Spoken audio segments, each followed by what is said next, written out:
嗨，我是佑，欢迎来到我的频道。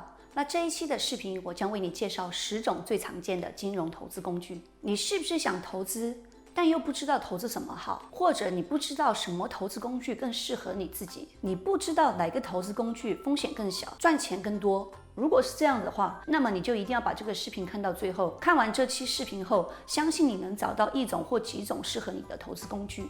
那第一个我要介绍的投资工具就是 ETF。ETF 是 Exchange Trade Fund 的简称，中文就是交易型开放式指数基金，是基金的一种。ETF 像股票一样，可以在证券交易所里面进行买卖。每个 ETF 都有追踪特定的指数，并且以追踪指数的成分股为投资对象。例如美国的 SPY 这个 ETF 就是一个追踪标普500指数的 ETF， 买了 SPY 这个 ETF 就等于购买了美国500家最好的上市公司。ETF 的收益方式可以是低买高卖赚取差价，也可以是赚取股息，但不是每个 ETF 都有派发股息的，有些 ETF 是完全没有配息的。对于没有时间研究股票或是不懂得股票知识的人来说，投资 ETF 是个不错的选择。投资 ETF 就等于把鸡蛋放在不同的篮子里，可以分散风险。一般来说 ETF 比较适合长期投资，特别是对于想获得稳定被动收入的人来说，投资 ETF 就比较适合。但前提是得会挑选这种会带来被动收入的优质 ETF。至于如何挑选优质的 ETF， 可以去看看我的这个视频。那第二个我要介绍的金融投资工具就是房地产投资信托基金，英文叫做 Real Estate Investment Trust， 简称叫做 REITs。REITs 是一种通过发行证券汇集投资者资金，由专门的投资机构进行房地产投资经营管理，并将投资的收益按比例分配给投资者的一种信托基金。通俗的说，就是基金管理公司把买的房产或者是物业的产权分成一小份一小份的，打包成有价证券，然后上市交易，例如住宅、公寓、商铺等地产项目。投资者持有房地产信托基金 REITs 的份额就是这些产权的凭证。REITs 是如何获利的呢？投资 REITs 可以获得2种收益，一种是分红，分红主要来源于租金收入。如果 REITs 公司把这些房地产租出去的话，获得的租金扣除费用后，从中获得的大部分的收益再根据投资者持有的 REITs 份额来分配利润和分红。另一种收益方式就是低买高卖赚取差价，也就是如果 REITs 持有的房地产价值上升了，那么你手里持有的 REITs 的价格也会跟着上升，你就可以在市场上卖出 REITs 赚取差价。REITs 的投资门槛低，分红比例高，流动性强，风险远远低于股票市场，非常适合做长期投资，而且它有较强的抗通货膨胀的属性。即使在通货膨胀时期 ，REITs 也能为退休的投资人提供可靠的收入。还有一种呢，也很适合投资 REITs， 如果资金不多，可是又想投资房地产，那么也可以投资 REITs， 你只需要几百块或者几千块就可以开始投资房地产领域了。REITs 与股票、债券的相关性较低，在投资组合中配置一部分的 REITs 也是一个不错的选择。以上我所说的 REITs 是指美国的 REITs， 中国的 REITs 投资对象并不是投资住宅、公寓什么的，而是投资新旧基建。在中国的投资者可以通过 QDII 基金间接的投资海外的房地产项目。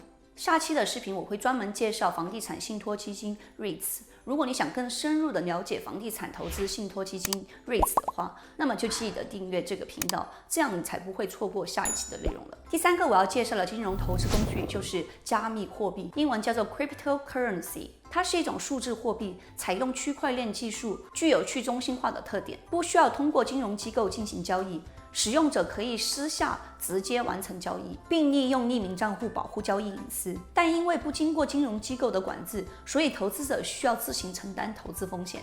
比较出名的加密货币包括以太坊还有比特币。加密货币的价格波动剧烈，价格波动比股票大很多，属于高收益高风险的投资领域，可能出现突然下跌或者是失去价值的情况。暴涨暴跌是经常发生的事情，例如比特币就从2020年3月中旬的4800多涨到6万多，只花了短短的1年的时间就涨了10几倍，然后又从2021年4月中旬的63000多跌到33000多，只用了短短1个月的时间，跌幅将近50%。所以投资加密货币的人要有承受较大风险的能力。投资加密货币最好投资主流币，比如说比特币、以太坊这些币。山寨币的风险较大，有些山寨币有归零的风险。如果你喜欢刺激，你也想投资比特币或者是其他加密货币的话，你可以用一些闲钱来投资，千万不要把你所有的钱投资在上面，因为这样风险很大。如果你买在了高点，没过几天突然暴跌，那你就会亏损很大。所以最好用一些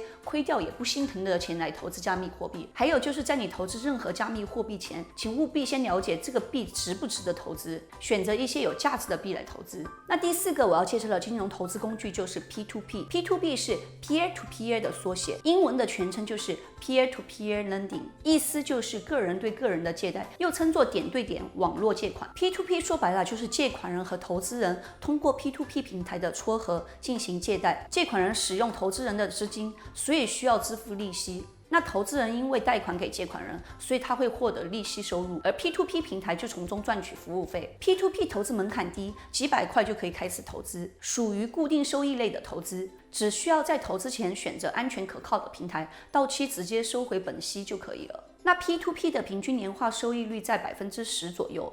不需要像股票一样掌握很多的金融知识，操作简单。P2P 是一个很好的资产配置的品种，但投资 P2P 很重要的一点就是选对平台。很多黑平台恶意捐款跑路，导致投资人本金全无，或者是一些风控能力不好的平台，也会导致投资人血本无归。这些都是 P2P 经常发生的事情，所以投资 P2P 选择风控能力强、信用好、可靠的平台非常重要。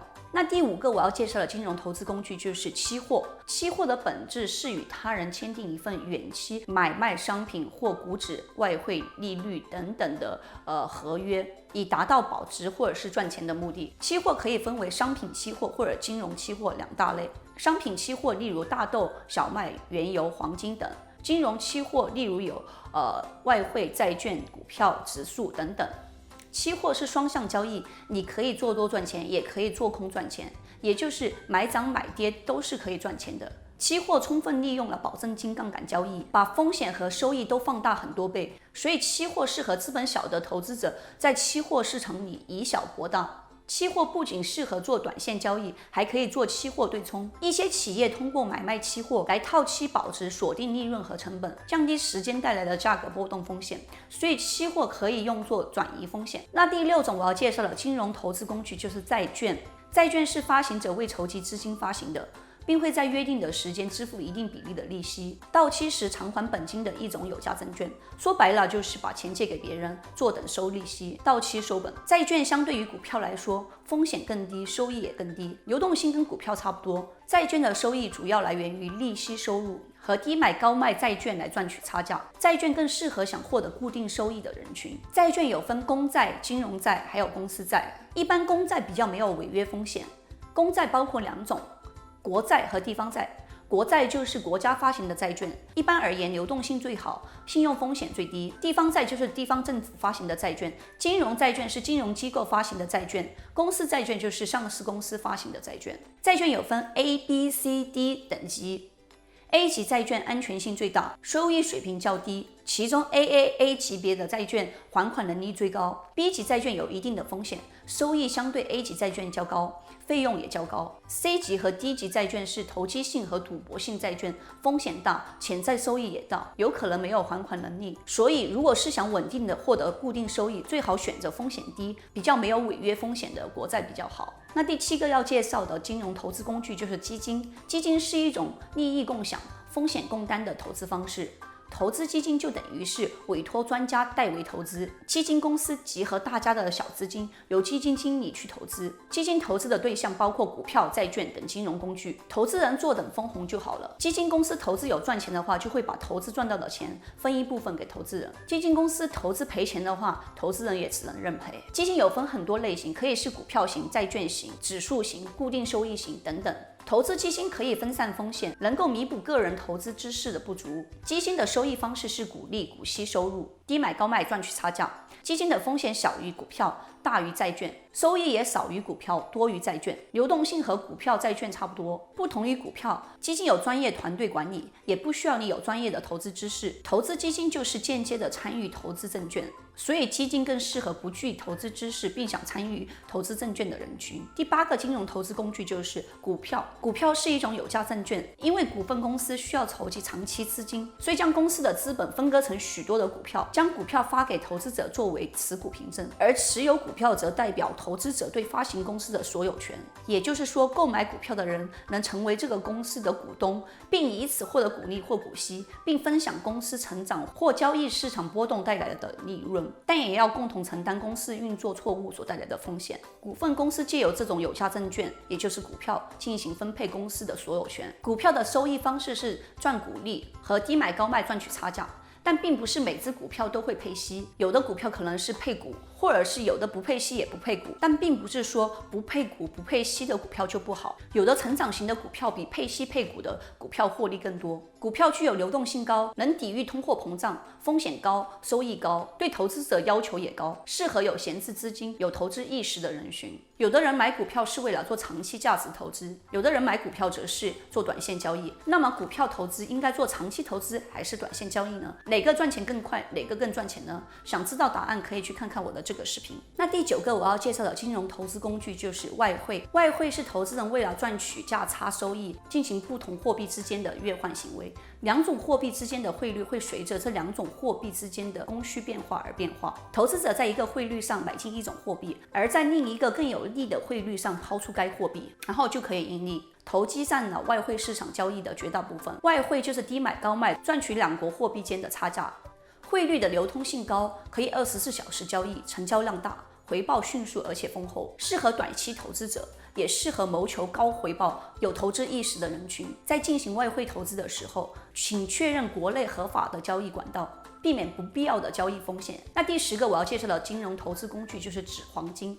纸黄金是一种个人凭证式的黄金，是按黄金的报价在账面上进行黄金的买卖。纸黄金交易盈利的模式是通过低买高卖赚取差价。相对于实物黄金，纸黄金交易更方便快捷，交易成本相对较低，很多人用纸黄金进行短线交易。纸黄金不仅可以24小时交易，还能使用保证金交易，以小博大。纸黄金只能做买入卖出交易，不能做黄金实物的提取和存放。黄金是一种独立的资源，不限于任何国家或贸易市场约束。黄金投资是世界上最常用的投资保值产品。投资纸黄金跟投资实物黄金一样，具有长期保值、抗通货膨胀的功能。下一期的内容是关于房地产投资信托基金 REITs。如果你还没有订阅这个频道，就记得订阅，这样你就不会错过下一期的影片了。如果你觉得今天的内容对你有帮助，就为它点赞。如果你对以上所提及的金融投资工具有任何的疑问或者是个人见解，也欢迎在评论区留言交流。好了，我们下一期见，拜拜。